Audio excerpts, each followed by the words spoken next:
Imagine becoming the most famous woman in an empire, not because you were born into royalty, but because your beauty, intelligence, and talent captivated even the emperor himself. Her name was Li Shishi. She was one of the most celebrated courtesans in Chinese history, a woman whose charm drew poets, powerful officials, and ultimately Emperor Huizong of the Song Dynasty. Their legendary romance has inspired novels, operas, television dramas, and endless debate for more than 900 years. But who was Li Shishi? Was she truly the emperor's secret lover? Or has history transformed a remarkable woman into a legend? Today, we uncover the fascinating story of the courtesan who captivated an emperor. Much of Li Shishi's early life remains shrouded in mystery. Most historians believe she was born around the end of the 11th century during the Northern Song Dynasty. Some records suggest her family was poor, while others claim she was orphaned at a young age. Like many girls who entered the entertainment world, she was eventually sold to a prestigious pleasure house in the imperial capital of Bianjing, today's Kaifeng. For many, such a fate would have meant a lifetime of hardship. But Li Shishi possessed extraordinary gifts. She was trained in music, dance, poetry, painting, calligraphy, and refined conversation, the essential skills of an elite courtesan. She quickly became known not only for her beauty but also for her wit, elegance, and remarkable intelligence. Soon, wealthy merchants, scholars, and government officials competed for the chance to spend an evening in her company. To modern audiences, the word courtesan often suggests prostitution. But in the Song Dynasty, the highest-ranking courtesans occupied a unique place in society. They were entertainers, musicians, poets, and cultural icons. Their salons became gathering places where scholars debated philosophy, composed poetry, and discussed politics. Li Shishi excelled in this sophisticated world. Visitors described her graceful manners, gentle voice, and exceptional musical performances. She could play traditional instruments, improvise poetry, and converse with some of the empire's greatest intellectuals. Her reputation spread throughout the capital. Before long, everyone knew her name. Among those who heard stories about Li Shishi was Emperor Huizong. Huizong was unlike many Chinese emperors. Rather than focusing on military affairs, he devoted much of his time to painting, calligraphy, music, architecture, and collecting priceless works of art. He is still regarded as one of China's greatest artist emperors. Naturally, he became curious about the legendary courtesan whose artistic talents were said to rival those of the finest performers in the empire.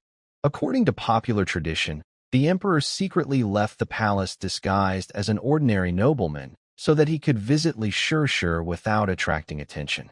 Whether this actually happened remains uncertain. But the story became one of the most famous romantic legends in Chinese history.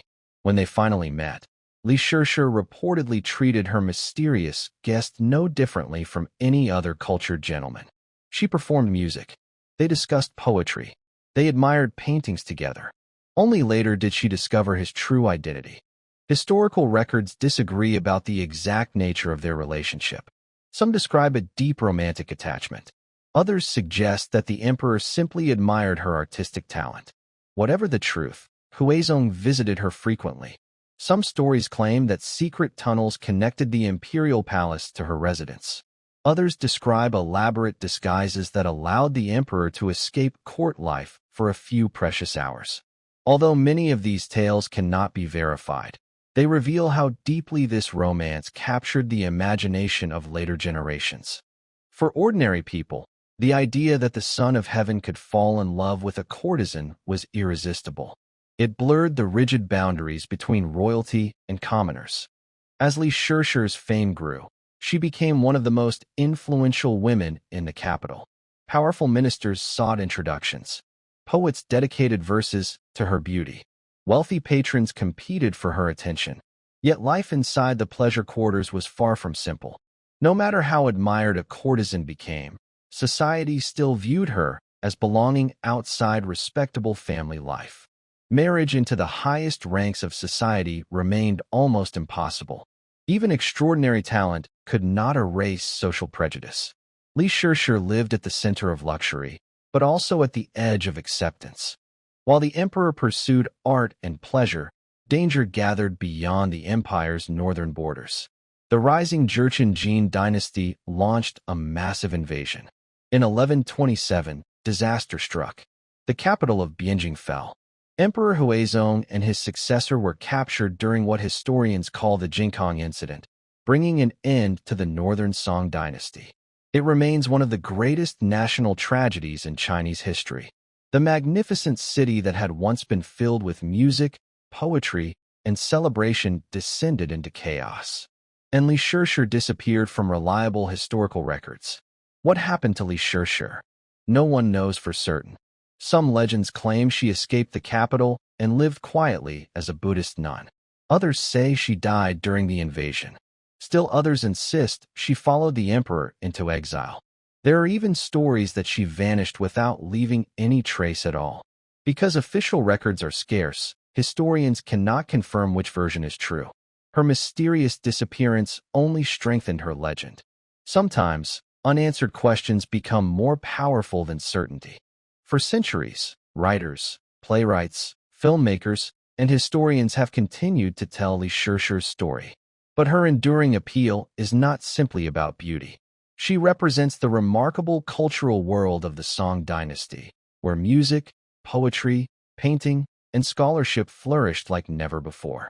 She also reminds us of the complicated lives of elite courtesans. They could be admired by emperors and celebrated by scholars, yet still remain trapped by the social expectations of their time. Li Shishi stood at the intersection of art, politics, romance, and history. Few women of her era occupied such a unique place. Did Emperor Huizong truly fall in love with Li Shishi? Did they share a secret romance hidden behind the walls of the imperial capital? Or has nearly 1,000 years of storytelling transformed history into legend? We may never know. But one fact is beyond dispute. Long after emperors lost their thrones and dynasties disappeared, the name Li Shishi survived. Not as a queen, not as a princess, but as a courtesan whose beauty, talent, and mystery captivated an empire and continues to fascinate the world today. If you enjoyed this journey into China's hidden history, don't forget to like, subscribe, and join us for more untold stories from the world's oldest continuous civilization.